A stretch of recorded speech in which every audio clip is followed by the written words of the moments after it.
In Western Europe, for instance, Brooke, and you know this very well, we see anti-Semitic madness on the streets of places like Berlin, London, Paris. What could the answer be? Could the Trump administration maybe set the tone here? Could there be some kind of global effort against this rise of anti-Semitism, in particular in the West, where Western democracies are perhaps working together to combat it?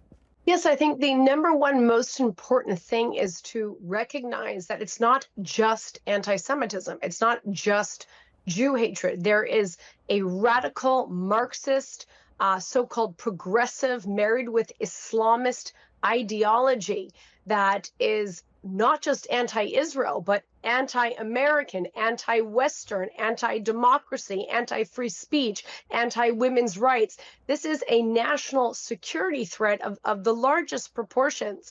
And so what we need to do is take this seriously and see anti-Semitism in the broader context. The most important thing, as I mentioned before, is the de-radicalization that has to happen on our campuses, because for too long, the so-called Israeli-Palestinian conflict and conflict happening in the Middle East is being used as an excuse to violate the basic civil rights of Jewish students on campus, or of Israelis doing business, or Jews anywhere. And so if Western democracies want to take this threat seriously, they have to look at the applications of their own civil rights law and ensure, for example, in the United States, that Title VI of the Civil Rights Act is being enforced across the board, and that the Jewish community is recognized as a minority community, as the oldest, most persecuted minority community, frankly, in human history, and that the laws on the books are used to enforce equal protection for the Jewish community, and that our law enforcement stops turning a blind eye